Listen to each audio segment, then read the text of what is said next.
Hi, this is Maggie with Maggie Motivates, and I've got a Maggie moment for you.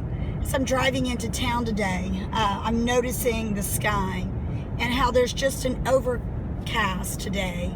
And it made me think about people's lives and how many times there's an overcast on their dreams and their visions and their passions. And they really just don't know how to persevere or press through the heaviness that sometimes comes and tries to cover them.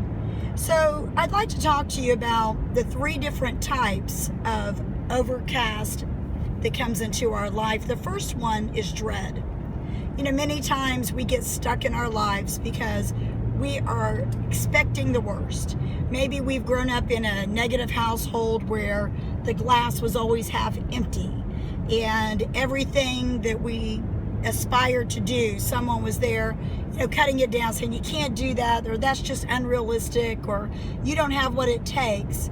And maybe they didn't say those exact words, but the undercurrent or the overcast of negativity was there, weighing on you and choking out your vision. The other thing I'd like to talk to you about is the overcast of fear.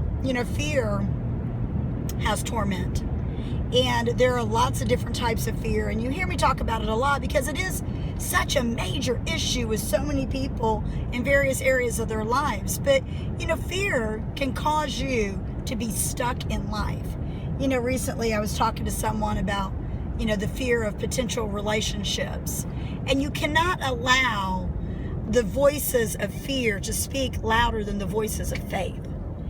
We've got to come to faith in some areas of whether or not we are going to step out, be vulnerable, and take a chance.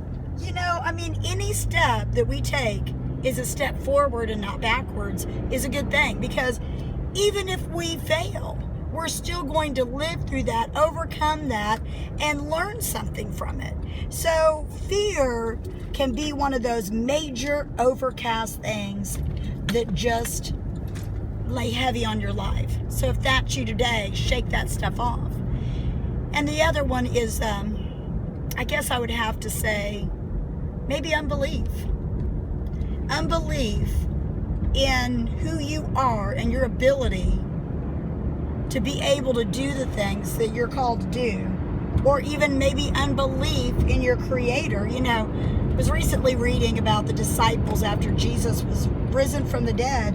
And they're still, they spent all this time with Jesus walking the earth, seeing all of his abilities to lay hand on the sick and they recover, and all of the areas of his life and the miracles he performed. And he told them time and time again over the course of the Gospels, 17 different times it talks about, in 3 days, just like Jonah was in the belly of the well, and in 3 days, the king will be risen from the grave, and, tear down this temple, and in 3 days I'll rebuild it. He told them in so many different ways, and it's documented over 17 times, and they're still going, I don't believe it, after he was resurrected. Belief and unbelief are two things that is operating in the world today. And we've got to get to the point where our belief in who God is and his ability to move through us and get rid of our dread and our doubt and our unbelief and our fear of stepping out and walking on the water. When we look at Peter, it was only when he looked down at his circumstances that he started to sink. But as long as he had his eyes fixed on Jesus, he had it going on. He was just strutting along in faith, focused on the Lord. So today, no matter what your overcast of life is, whether it's one that I mentioned or one that I didn't mention, there's lots of circumstances in people's lives. There are people going through separations, health crisis, financial crisis. Kids are, off being crazy. There are so many things to be in fear about, dread about, and unbelief about. But I'm telling you today, if you keep your eyes fixed upon the lifter of your head, the author and the finisher of your faith, the one who is the Alpha and Omega, who knows the end from the beginning, and let him lead and guide you. And all of a sudden, just like these clouds that you're looking at right now, those things will start to lift. that dread will start to lift. That doubt, unbelief, fear has to go, because the word says that every knee shall bow and every tongue shall confess.